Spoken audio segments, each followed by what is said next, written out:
Terkadang kita ini cerita kepada teman yang sekian tahun tulus menemani kita di dalam sejarah perjalanan kehidupan kita, dan kita lebih senang menceritakan kebaikan-kebaikan orang lain, memuji orang lain di depan dia, sedangkan dia sendiri yang lebih banyak berkorban. Kita ngerasa sesuatu yang orang ini gak penting di dalam hidup. Ini gagal memenuhi haknya sebagai seorang sahabat. Maka kata ulama, belajarlah untuk mensyukuri nikmat yang kau miliki. Punya teman yang baik, gak pernah khianat, itu adalah nikmat yang besar. Jangan sampai kehidupan akan mengajarkan kepada dirimu sakitnya kehilangan nikmat yang selama ini gagal untuk kita syukuri.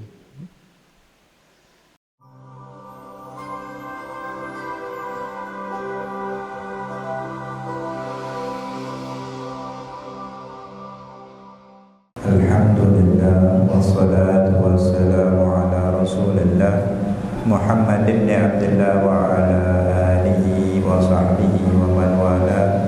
Rabbi shrah li sadri wa yassir li amri wahlul 'uqdatam min lisani yafqahu qawli wasaddid lisani wahdid qalbi bihaqqi nabiyyika sayyidina Muhammadin sallallahu alaihi wasallam. Subhanaka la ilma lana illa ma 'allamtana innaka antal alimul hakim. Amma ba'd. Mari kita lanjutkan kajian dalam kitab Nasaih Ad-Diniyah wal Wasaya Al-Imaniyah yang dikarang oleh Imam Habib Abdullah bin Alawi Al-Haddad. Minggu kemarin masih di dalam lanjutan Al-Ihsan ilal ashab, berbuat baik kepada para sahabat, kerabat, kawan-kawan, teman-teman.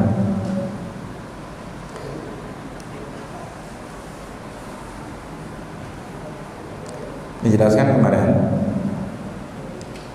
sebaiknya sebelum kita memutuskan untuk menjalin hubungan pertemanan kepada siapapun, maka hendaknya diteliti,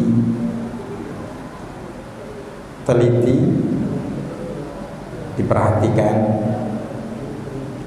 terkait sifat, akhlak atau perilaku dan perangai seseorang yang kita ingin memutuskan untuk berteman dengannya. Karena ini terkait hubungan tersebut apakah menghasilkan suatu faedah, terlebih untuk manfaat di akhirat kelak.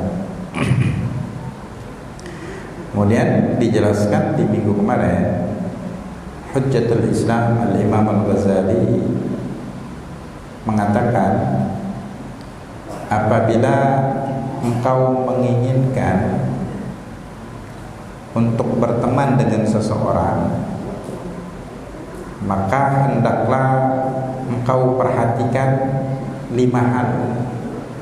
Yang pertama, al-aqlu,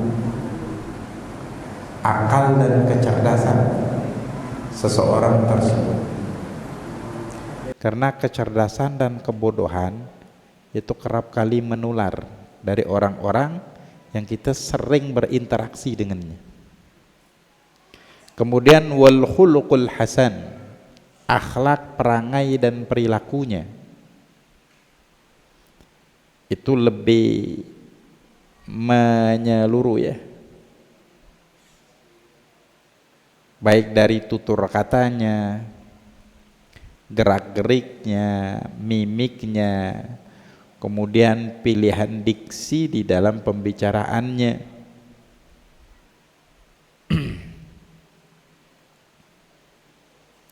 Wassalah, yang ketiga, kesalehannya, yaitu bagaimana sikap dia di dalam mengamalkan perintah agamanya. Minimal dia itu ada pemahaman agama, minimalnya itu fardul ain dia paham. Tidak cukup dengan paham dan dia amalkan. Ada seseorang bertanya dengan Muhammad bin Fadl, Al-Imam Syekh Muhammad bin Fadl rahimahullah, bertanya, ma alamatus syaqawah, apa tanda-tanda orang yang celaka? Beliau menjawab, ada 3. Thalathah. Yang pertama, yurzaqul ilmu wa yuhrimul amal. Allah berikan rezeki ilmu, cuman dia terhalang untuk mengamalkan ilmu tersebut. Yang kedua, yurzaqul amal wa yuhrimul ikhlas. Dia dikasih ilmu, Allah berikan juga kesempatan dan semangat taufik untuk mengamalkan ilmunya. Akan tetapi dia terhalang untuk ikhlas di dalam pelaksanaan amalia yang dia lakukan. Jadi tidak murni untuk Allah. Ada hududud dunyawiyah, ada tujuan-tujuan duniawi yang dia yang menjadi motivasi untuk dia mengamalkan amalia tersebut. Waliyadzubillah. Kemudian yang terakhir, yurzaqu suhbatus salihin wala yahtarim lahum. Allah berikan rezeki untuk berinteraksi, berkenalan, berteman dengan orang-orang yang soleh. Cuman dia tidak mampu untuk menghormati, menghargai. Jadi kalau ketemu ulama harusnya jaga sikap yang pantas. Enggak semua orang itu bercandaannya sama, enggak. Kullu maqamin maqal wa kullu maqalin maqam. Setiap tempat itu ada pembicaraan yang pantas.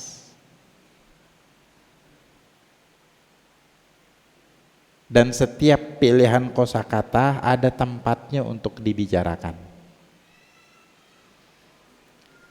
Begitu. Ada orang dekat sama orang-orang soleh, cuman dekatnya untuk nyaman ngobrol aja, enggak ambil akhlaknya, enggak ambil ilmunya, enggak ada manfaat ukhrawiyahnya di dalam pertemanan tersebut. Yang paling parah, malahan dia ghibain di belakangnya. Waliyazubillah. Taib. Nah ini tadi yang ketiga kata Imam Ghazali kesolehannya. Yang keempat, wa an la yakuna harisan ala dunya.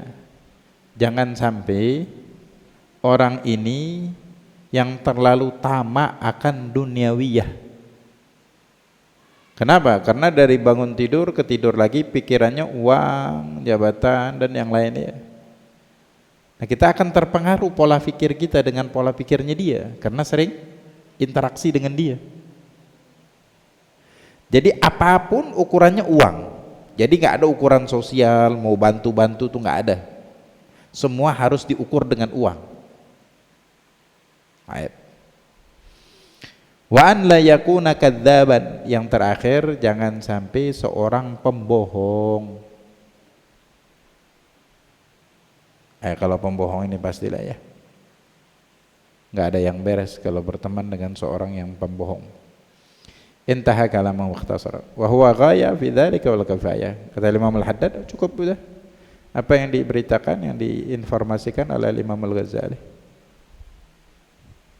Nah, kemudian ketika pertemanan itu sudah terjalin, sudah terikat di dalam tali pertemanan, maka tawajjahat alaika lahu huquq la budda minal qiyami biha, maka ada hak-hak yang perlu kita perhatikan dan kita penuhi. Wa huququ suhbah katsira, disebutin kemarin, hak-hak di dalam pertemanan itu banyak. Wa jumlatuha, di antaranya an tuhibba lahu ma tuhibbu li nafsika minal khair. Engkau suka untuk temanmu sesuatu yang engkau suka untuk dirimu dari kebaikan. Kalau kita suka dihormati, dihargai, jaga pembicaraan, tidak saling menjatuhkan, tidak saling menjelekkan, tidak saling mengejek, maka engkau juga menginginkan hal tersebut dipraktekkan dan diperlakukan kepada temanmu. Jadi sebagaimana kita ingin diperlakukan secara wajar, begitu juga orang lain seperti itu.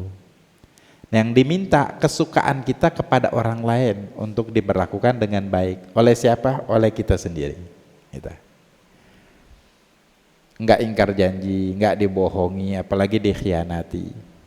Selanjutnya wa antakrahu lahu ma takrahuhu li nafsika minasyarr. Begitu sebaliknya, sesuatu yang tidak menyenangkan, kita enggak suka terjadi kepada diri kita, hak seorang sahabat, kita juga harusnya benci dan tidak suka hal-hal yang tidak menyenangkan, kita arahkan, kita lakukan kepada teman kita tersebut. Dari hal-hal yang tidak menyenangkan tadi, dibohongi, dikhianati, dan yang lain sebagainya. Wa antunazzilahu manzilata nafsika fil ihtimam bi umuri. Dan kau dudukan diri temanmu itu seperti kedudukan dirimu dalam hal ihtimam bi umuri.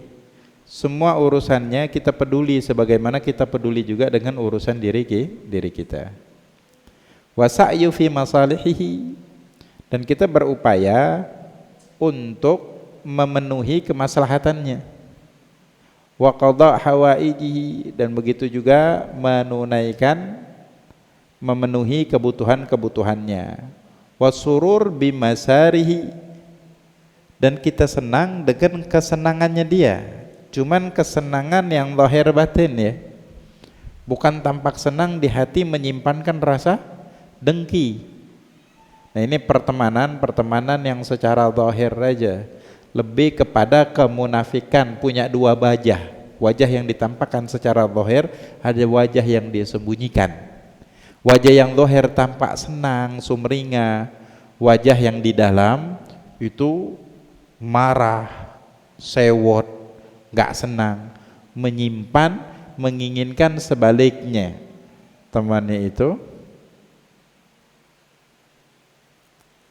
mendapatkan hal-hal yang fatal di dalam kehidupannya. Wal igtimam bimakarihi, sebaliknya ketika dia mendapatkan duka, merasa iba. Wa an tajtahida fi idkhali surur alaihi bikulli wajhin amkanaka, berupaya untuk menyenangkan dirinya bikulli wajhin amkanaka,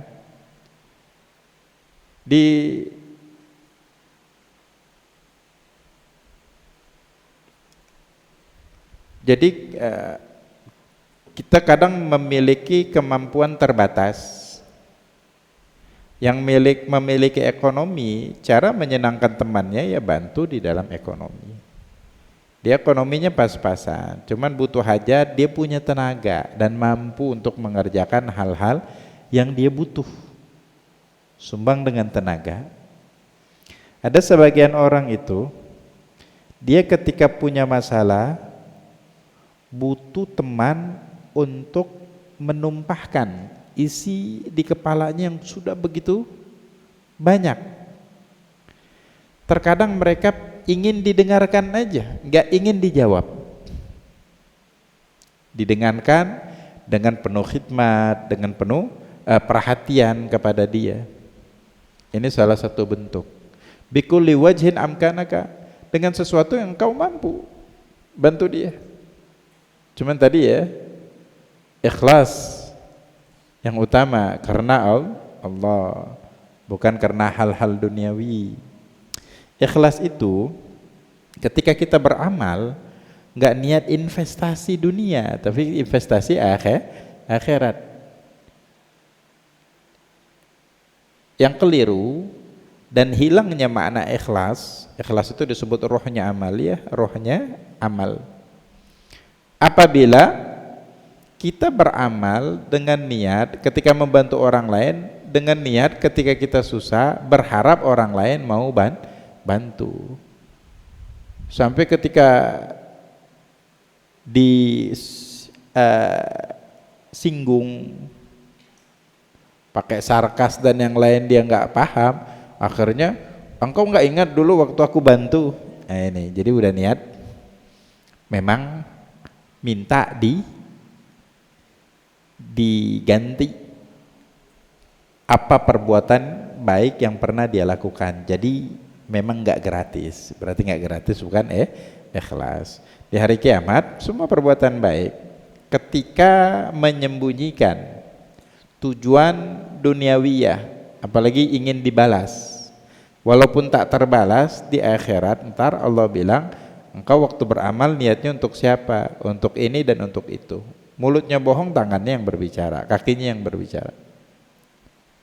Maka kata Allah, mintalah sekarang dengan orang itu, jangan minta sama aku, karena engkau beramal bukan untuk diriku. Ini penting ya. Baik. Satu sisi, terkadang kita ini cerita kepada teman yang sekian tahun tulus menemani kita di dalam sejarah perjalanan kehidupan kita, dan kita lebih senang menceritakan kebaikan-kebaikan orang lain, memuji orang lain di depan dia, sedangkan dia sendiri yang lebih banyak berkorban. Kita ngerasa sesuatu yang orang ini nggak penting di dalam hidup. Ini gagal memenuhi haknya sebagai seorang sahabat. Maka kata ulama, belajarlah untuk mensyukuri nikmat yang kau miliki. Punya teman yang baik, nggak pernah khianat, itu adalah nikmat yang besar. Jangan sampai kehidupan akan mengajarkan kepada dirimu sakitnya kehilangan nikmat yang selama ini gagal untuk kita syukuri. Ya, punya orang tua gagal untuk berbakti ketika dia hidup, nangis di pusaranya, tidak merubah keadaan. Semua telah berlalu, tidak akan bisa diulang kembali. Baik. Begitu juga dengan pertemanan. Wa antahfadhahu hadiran wa ghaiban wa hayyan wa mayyitan. Ini yang paling pentingnya, ini termasuk hendaknya kita menjaga marwahnya, kehormatannya, nama baiknya, rahasianya. Ketika dia hadir dalam satu perkumpulan, tempat tongkrongan, wa ghaiban, terlebih dia nggak hadir. Nah ini kadang-kadang yang bermuka dua, di depan ngomong baik-baik, di belakang pada nusuk, digibain, digunjing, dihina, difitnah, dicaci maki. Waliyadzubillah. Wahayyan wa mayyitan, dia hidup, apalagi terlebih ketika meninggal. Kata Nabi, udzkuru mahasina mautakum. Orang yang telah meninggal di antara kalian, sebarkan, sebutkan kebaikannya. Wa kuffu an masawihi, kejelekannya itu udah dicukupin, jangan pernah disebutkan. Ghibah sama orang yang masih hidup sampai ke telinga dia, ghibah tersebut wajib kita minta maaf dan kita sebutkan apa yang kita omongkan. gunjingan untuk dirinya tadi, tentang dirinya. Nah kalau sudah meninggal nggak ada jalur untuk taubat. Jadi ada loh dosa-dosa yang kita tuh nggak bisa taubat. Di antara ini ghibain orang yang udah mati. Gimana minta maafnya? Udah mati? Begitu ya. Orang tuh bisa kita gibain secara maksimal kalau kita memang berteman akrab dengan dia. Udah panjang perjalanan hidup kita sama dia, berarti kenal banget karakter kan. Ini yang bisa bahan untuk ghibah. Apalagi orang yang tidak suka dengan dia. Maaf. Wa an tuhsinal wafa ma'a ahlihi wa auladihi wa aqaribihi ba'da mamati fi hayati kadzalik. Kemudian kita menunaikan wafa.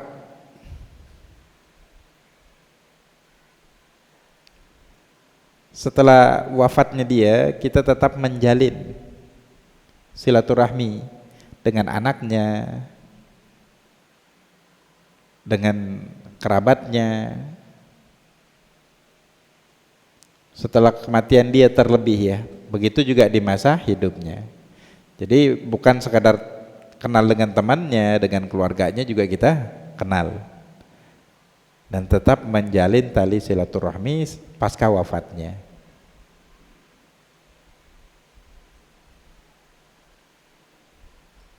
Makanya sebenarnya teman baik itu ntar ketika kita di alam barzakh, siapa kira-kira yang masih ngirimin doa ke kita? Siapa kira-kira masih sudi untuk datang ke kuburan kita? Apalagi dia sering ziarah ke kuburan keluarganya, kuburan kita masih ada di situ, bahkan dekat lagi dengan kuburan keluarganya, atau dia melintas di situ. Minimal Al-Fatihah dia kirimkan khusus ke kita. Ini teman-teman yang baik. Maka sebagian berkata, jangan sedih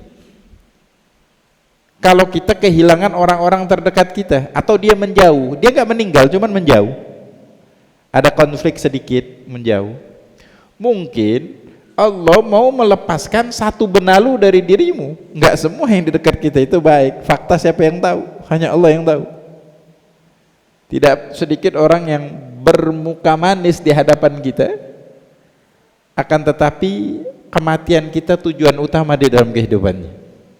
Nggak ada yang tahu, nggak ada tahu. Jadi orang yang perilaku yang jelek, nggak bagus, dia malahan berbalik memusuhin kita, dan kita nggak ada salah sama dia, ya bersyukur aja kepada Allah. Mungkin itu caranya Allah untuk menjauhkan penyakit dari dulu kita. Baik, selanjutnya, wa antuwasihi min malika inda hajatihi, dan kemudian hendaknya kita berbagi, hendaknya engkau berbagi dengan hartamu terlebih ketika dia butuh. Wa in athartahu ala nafsika kana ahsan wa afdal, bahkan ketika engkau lebih mendahului hartamu untuk temanmu, itu lebih baik. Pastinya kalau kita tidak mempunyai tanggungan nafkah, itu bebas. Kalau ada tanggungan nafkah, nafkah yang wajib harus dipenuhi terlebih dahulu, baru boleh berderma. Sedekah dengan kebutuhan yang belum memenuhi untuk orang-orang yang wajib dia berikan nafkah, ini hukumnya haram, ya kan? Karena di dalam Islam yang wajib itu prioritas. Makanya kita katakan butuhnya ilmu sebelum beramal. Kalau enggak akan gagal di dalam memahami prioritas di dalam Islam. Gagal faham, gagal amal. Sukses paham, sukses amal, kadang tadi di ikhlas terbentur. Harus dua-dua, harus tiga-tiganya, ilmu, amal, ikhlas. Ditambah lagi zuhud atau waro, itu lebih baik. Selanjutnya, wa in athartahu ala nafsika kana ahsanu afdal ala mithli ma kana alaihi salafus salih rahmatullah alaihim, sebagaimana yang pernah dipraktekkan oleh para salafun salih terdahulu, rahmat Allah selalu menyertai mereka. faqad kana lahum siyarun, mereka itu memiliki perjalanan hidup, wa af'alun, amal-amal ma'aman sahibahum, bersama orang yang bersahabat dengan mereka, para sahabatnya, wa asyarahum, yang selalu berinteraksi dengan mereka, mahmudan, mempunyai perjalanan dan amal yang terpuji, masyhura, dan itu populer, terkenal, hatta kana ahaduhum, sampai seorang di antara mereka ya'ti ila baiti sadiqihi, datang ke rumah saudaranya, fi ghaibatihi, ketika dia enggak ada di rumah, fayaqul min ta'amihi, makan dari makanan dia, datang makan aja apa yang ada di rumah kawannya itu, wa ya'khudhu min mata'ihi ma'arad, terus ambil barang apa yang dia inginkan. Wa kana al-akhar yaf'alu ma'a akhihi kadzalik, yang lain juga melakukan hal yang sama. Ini tingkat yang hak-haknya tadi sudah terpenuhi secara maksimal ya. Kalau kayak kita ini mah masih banyak perhitungan, jangan sama teman, sama keluarga aja perhitungannya luar biasa, bahkan sama orang tua sebagian. Waliyadzubillah. Jadi ini kan kita ngaca ya. Kalau buruk rupa jangan cermin dibelah. Nah, kadang-kadang orang nggak punya kaca di dalam hatinya itu untuk bercermin, merias keimanan dan ketakwaan di dalam dirinya. Datangkan dulu kaca ini. Yang tadi tingkatnya maksimal. Kalau kita masih belum, ada yang belum mulai, ya janganlah. Jadi kalau otak masih TK, jangan sok kayak orang yang sudah profesor, jauh tingkatannya ya. Jadi kita berjalan sesuai tingkatan. Baik.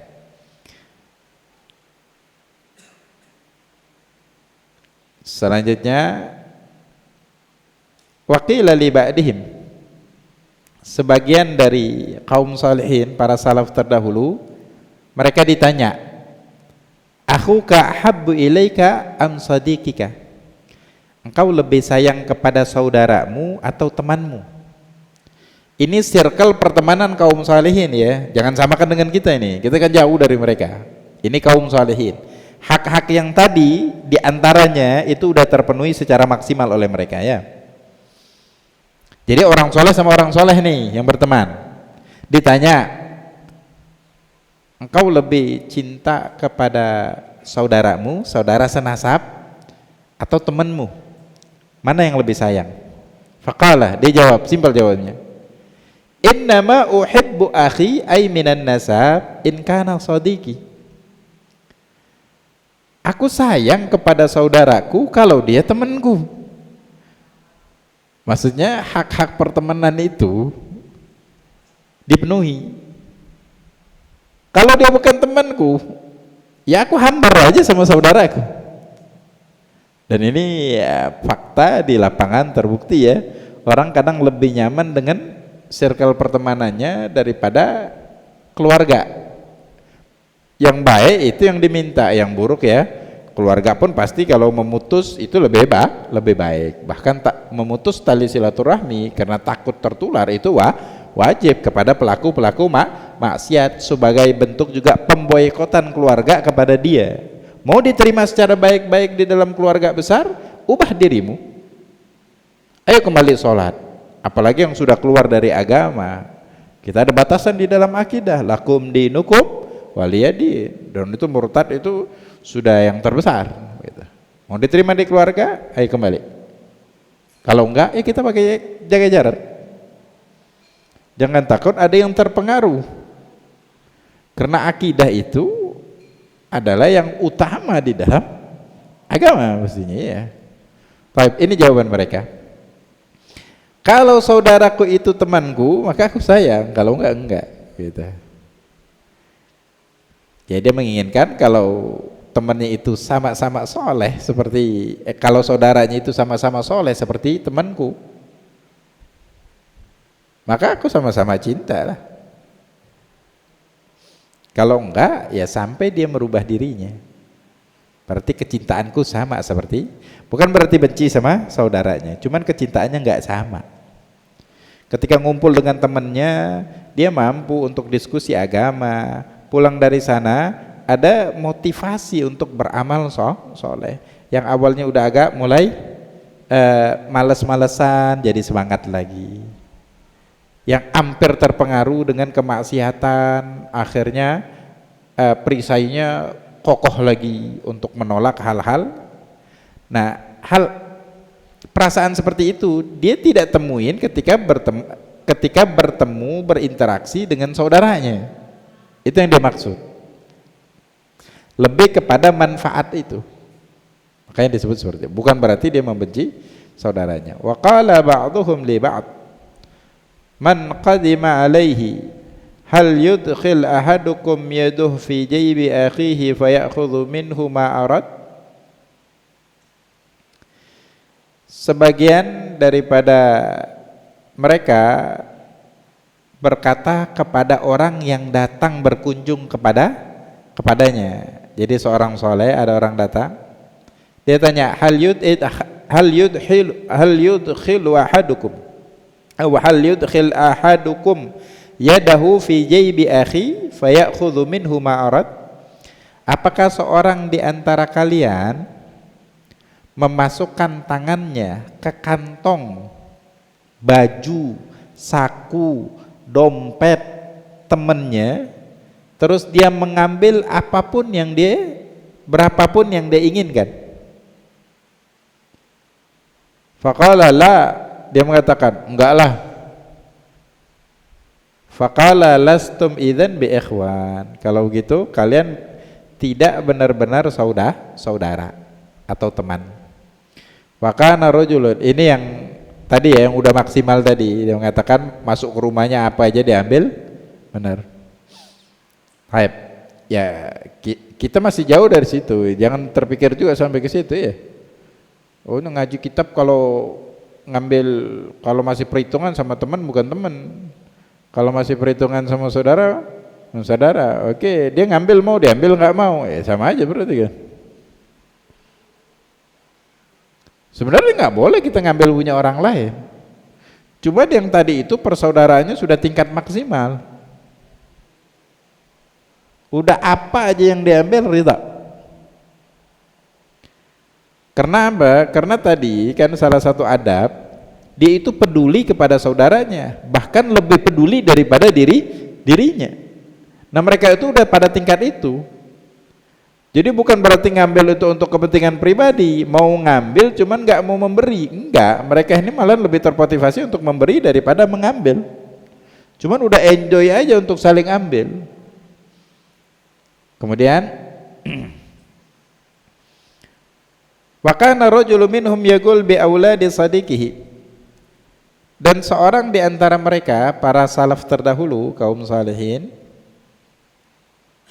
yagumu bi auladi sadiqihi, dia yang memperhatikan anak-anak temannya, wa ahlihi, keluarganya, ba'da wafatihi, setelah meninggal dia. Terkait kebutuhan kehidupannya dan lebih kepada mendidiknya juga seperti anak sendiri. Jadi kemudian hatta annahum la yafqiduna min abihim illa wajhahu. Jadi mereka itu sekiranya tidak hilang dari ayahnya mereka kecuali wajahnya aja. Jadi dianggap anaknya itu seperti temannya juga, tetap dicariin, tetap didatengin, tetap ditanyain apa kebutuhannya dan dipenuhi.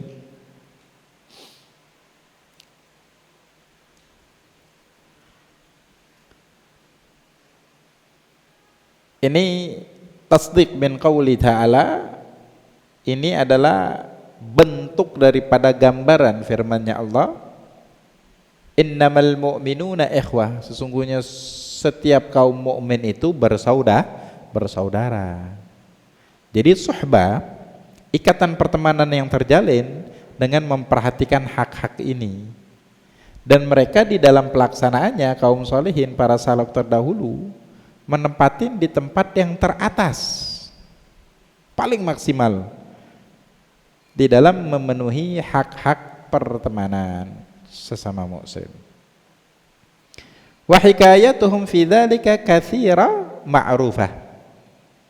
Dan hikayat-hikayat kisah tentang mereka di dalam hal tersebut, bagaimana model pertemanan mereka yang kalau masukin baju ambil duit berapapun gak perhitungan,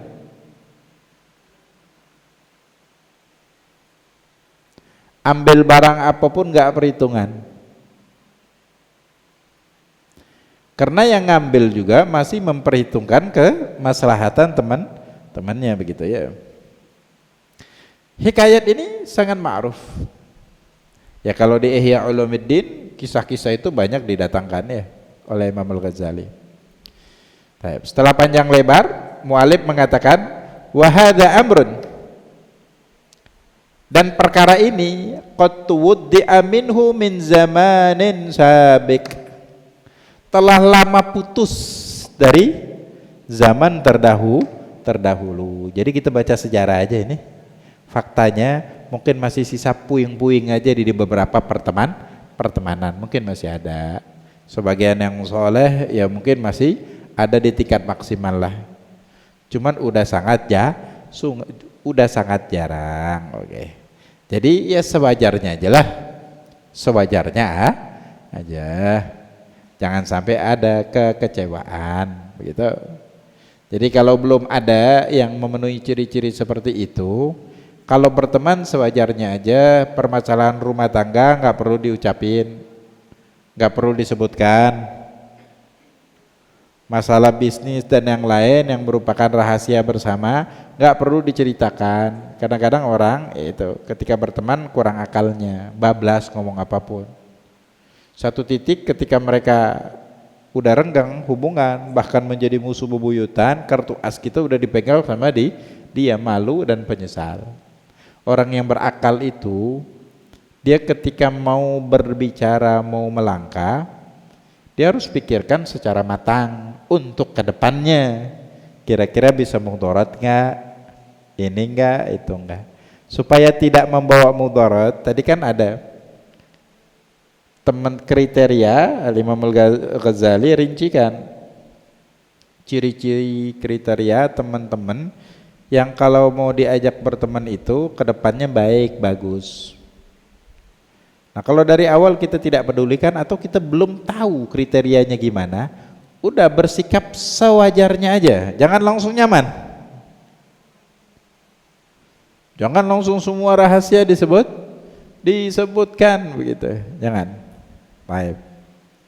Karena pertemanan hanya ada sekedar pertemanan bisnis saja. Kalau tidak saling menguntungkan, nggak lagi saling kenal, nggak lagi saling tegur sapa, kadang berubah menjadi rival bisnis. Ya. Sebaik-baiknya manusia itu baik ketika berteman dan baik juga ketika jadi rival. Jadi rival. Bahkan rival yang cerdas itu lebih baik daripada teman yang bodoh. Makanya pertama kali yang Imam Ghazali itu syaratnya harus akal cerdas. Teman bodoh itu tuh nggak tahu. Terkadang dia niat untuk memberi manfaat kepada kita, tahu-tahu kebodohan yang dia lakukan dia mudarat. Kenapa? Dia nggak bisa menakar dan menimbang karena pikirannya terbatas cara pikirnya. Tahu-tahu rahasia kita diungkap ke rival bisnis kita, hancurlah gitu. Kenapa? Tadi spesifikasi tadi kita nggak perhatikan. Ya, kullu maqamin maqal wa kullu maqalil magam, kita katakan. Setiap tempat itu ada pembicaraannya, setiap pembicaraan ada tempatnya. Setiap pembicaraan ada orangnya. Setiap orang ada pembicaraannya. Gak semuanya sama. Setiap lain orang lain sikap. Setiap sikap ada orangnya. Ini orangnya bisa diajak bercandaan, gak apa-apa bercanda. Yang ini orangnya serius, gak suka bercanda, jangan dibercandain. Baik. Wa hadza amrun kuntu wuddi'a minhum min zamanin sabiq. Ini yang dijelasin katanya sudah wada, sudah selamat tinggal dari zaman dulu udah lama berlalu, sekarang tinggal sejarah kebanyakan, walaupun enggak mustahil wujudnya. Walam yabqa minal ukhuwa fillah was sadaqa illa suwarun wa rusumun la hasila tahtaha. Tidak tersisa lagi dari persaudaraan karena Allah, wassadaqah, begitu juga pertemanan, melainkan cuman gambar tok, warusum, cover aja, la hasila tahtaha, batin itu nggak ada isinya. Ya udah, kalau kita nggak menemui spesifikasi yang kayak tadi, secukupnya aja kita, sepantasnya aja. Jangan sampai melewati batas, takutnya ada hal-hal yang disesalkan di kemudian hari, atau malahan menjadi kebalikan. Baik. Cuman kalau spesifikasi tadi ada di dalam kita dan teman yang kita mau berteman dengannya, ya nggak apa-apa. Waqad ashba'al kalam fi syara'itil suhba wa huquqiha wa adabiha. Dijelaskan secara panjang lebar di dalam syarat-syaratnya pertemanan, hak-haknya, adab-adabnya. Al-Imamu Hujjatul Islam Al-Imam Al-Ghazali fi Kitabis Suhbah, di dalam bab suhbah, minal ihya, dalam kitabnya Ihya Ulumuddin, wa dzakara min dzalika fi bidayatil hidayah nubdha salihah. Kemudian Al-Imam Al-Ghazali juga menjelaskan secara singkat di dalam kitabnya yang kecil namanya Bidayatul Hidayah. Jadi Imam Al-Ghazali ini ngarang kitab tasawuf yang dulu 4 jilid, sekarang dicetak jadi 10 jilid. Yang paling besar Ihya Ulumuddin, itu menjadi rujukan kitab tasawuf. Kemudian karena itu terlalu luas, beliau karang lagi yang agak pertengahan, namanya Minhajul Abidin, masih agak lumayan sedang lah. Beliau karang untuk pemula, namanya Bidayatul Hidayah, permulaan petunjuk atau hidayah. Kitab yang lain masih banyak lagi beliau yang tidak terlalu besar seperti kitab Ihya Ulumuddin. Ada Arba'in fi Usuluddin, juga kitabnya bagus dan sangat menarik.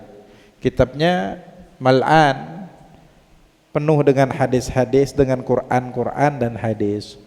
Walaupun sebagian mengkritik, katanya ada hadis-hadis yang dhaif, sebagian katanya hadisnya palsu. Hadis dhaif itu yu'mal li fadhailil a'mal ya. Baik. Makanya itu kan bagian kitab tasawuf. Tasawuf itu harus ada pondasinya fikih. Jadi tetap untuk hukum kita merujuk kepada fikih. Ini kepada amal aja, yang tidak akan merubah hukum fikihnya. Selanjutnya, walal jumlah fakullu ma yajibu 'alaika li'amatil muslimin minal huquq. Secara menyeluruh, setiap segala sesuatu yang diwajibkan kepada dirimu, kepada umum setiap kaum muslimin daripada hak-hak, au yustahab, atau dianjurkan, fa fi'lu dzalika ma'as shadiq wa sahib akad wujuban wa aktsaru istihbaban. Hal itu kalau diberlakukan kepada temanmu, maka lebih wajib, lebih dianjurkan pula. Kalau kaum muslimin secara umum dianjurkan, wajib atau sunnah, kepada temanmu lebih wajib. Summa innal lil muslimi 'alal muslim huququ katsira. Waqad dzakarna minha fi tarfan fi risafan tadhurhum fanzur in syi'ta. Kemudian untuk kaum muslimin dengan muslim yang lain itu haknya banyak, dan kami telah menyebutkan sebagian diantaranya di dalam kitab Risalatul Mu'awana, maka telitilah kalau kalian mau. Wallahu subhanahu wa ta'ala alam.